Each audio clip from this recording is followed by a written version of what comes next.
Good morning, everybody. Pastor Stitch, Narrow Path Christian Church, BC, Bay City, Michigan. Welcome to the Biker Devotional.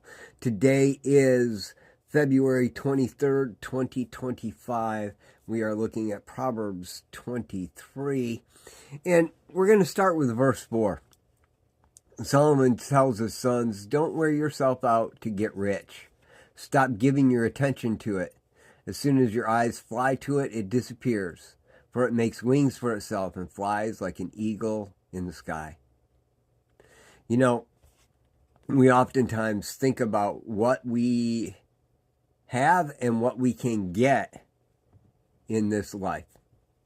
How is this going to benefit me in the future?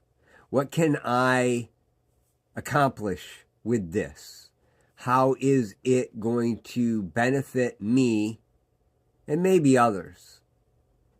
You know, I don't know how many times in my lifetime I've thought to myself, well, if I had $1 million, I could do so much more for other people. And the reality being, I could do so much more for me and keep doing the things I'm doing right now. Because, I'm doing good stuff. I don't really need to do a whole lot more. I could do a little bit more if I had a little bit more. But, all that excess, that could be mine. It's probably why I'm not a millionaire, right? Because, that's kind of been my mindset for many, many years. But as I was looking at this today, I was thinking about, taking instruction and gaining wisdom and the things we've been talking about for weeks, months, years. And I read verse 23 in context with verse 4. Don't wear yourself out to get rich. Stop giving your attention to it.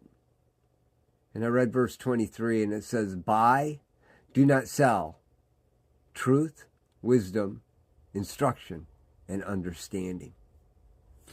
And I got to thinking about this for a minute.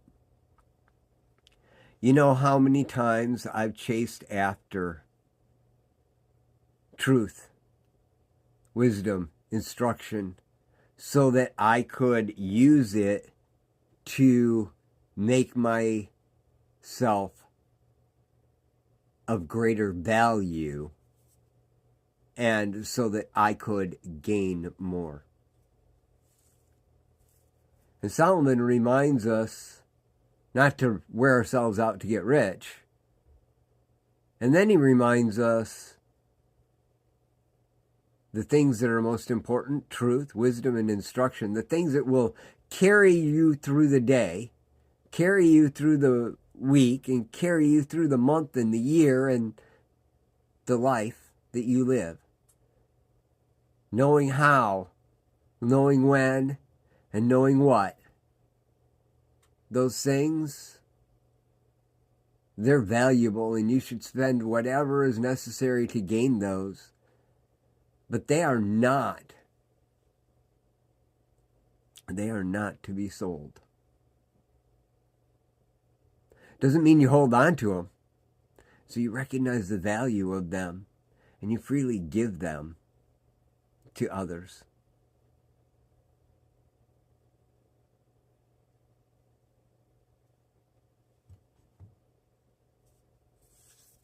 When it comes down to it, we need to be very, very, very careful about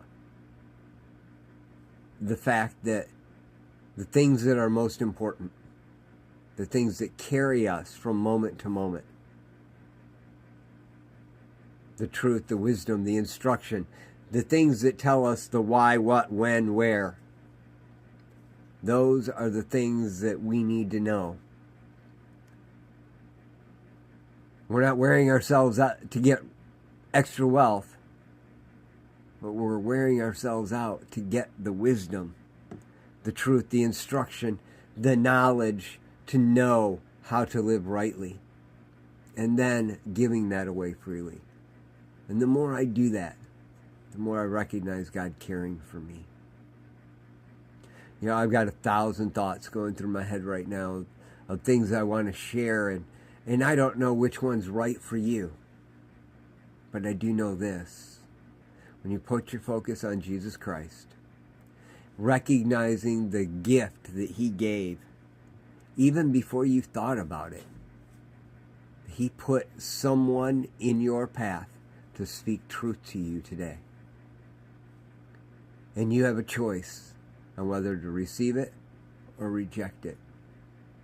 You know, we make those choices on a regular basis. There were years where I chose to drink and party instead of getting any kind of wisdom. Matter of fact, Solomon spends a whole section of this proverb talking about the stupidity of Pastor Stitch and what he did drinking. My son, give your heart and let your eyes observe my ways. For a prostitute is a deep pit and a stranger a narrow well. Indeed, she sets an ambush like a robber and increases those among men who are unfaithful. Who has woe? Who has sorrow? Who has conflict? Who has complaints? Who has wounds for no reason? Yeah, that was me. And he goes on to say, oh, all the stupid people that drink too much and eat too much. Read it. It's there. Proverbs 23. All you got to do is read it. Solomon lays it out. That was me for years because I was chasing after wealth, riches for myself. I would even take wisdom, knowledge, truth, instruction, and try to find a way to turn that into profit for myself. How can I rebrand this so that someone else can gain something? There's no rebranding those things. Those are special. Something for me to continue to think about today, and I'm sure you as well. Guys, I love y'all. Hope you have a great day. God bless.